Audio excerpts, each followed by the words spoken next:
I've wanted to come here for a really long time and I finally made it. So this is Golders Hill Park Zoo and it is part of the London Zoo, but this one is completely free, and as you all know, I love free things. So it's set in Golders Hill Park, which is a stunning park in its own right and definitely worth having a look around. The first animals you see are these fallow deer, and these were actually the beginnings of the zoo because in 1905 Sir Samuel Scott and Master Frank Walker donated the deer to the park.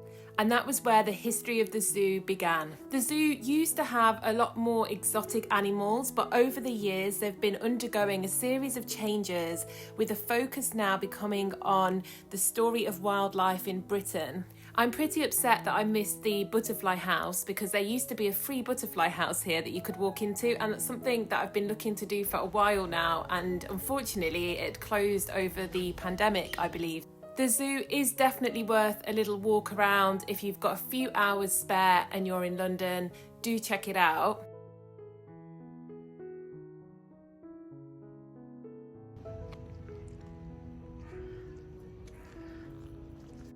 There was a heavy focus on birds for sure, so here's a pair of cattle egret, which are a type of stocky heron. Believe it or not, you can find these birds in the UK.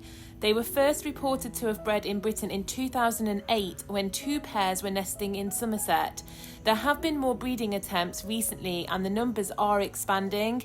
It's considered that the colonisation is probably due to climate change, helping them be able to survive in the UK climate.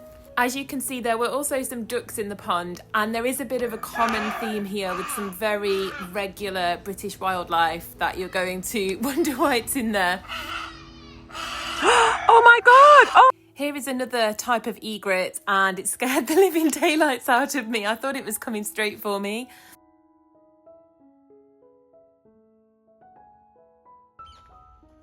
What's this?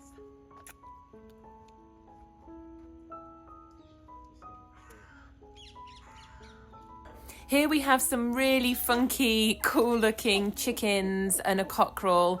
This one definitely looked like the bird version of a tiger. This next bird is definitely one of the most interesting residents at this zoo. So it's a lady amherst pheasant.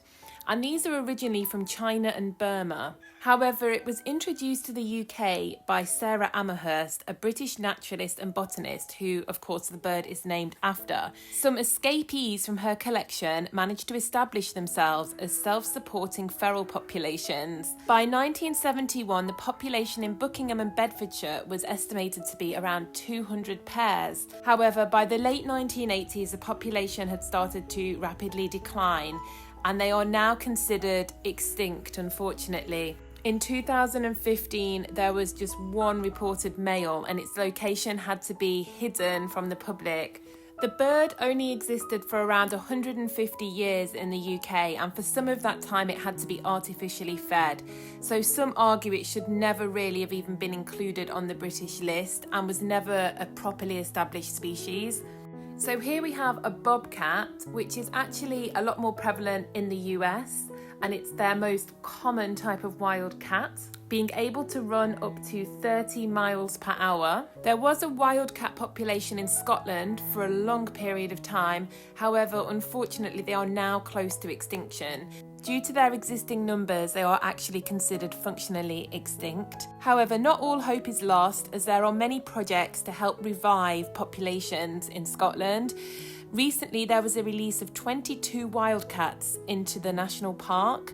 Another conservation centre in Scotland just welcomed 11 Scottish wildcat kittens, so there is hope for this species yet. They have some wallabies and a donkey in this section, and then also some ring-tailed lemurs.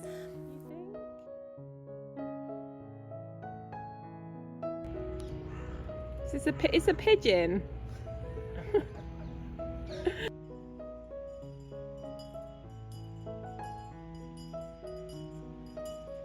So when it comes to closing time, you get this little car run around and ring the bell and tell you to get out. I had to be really quick and try and get this all before they closed, because I came here straight after the Hampstead Pergola, which I will do a video on because it's an incredible place to visit. Because this zoo is completely free, it is really nice to support them, and you can go online and you can sponsor one of their animals.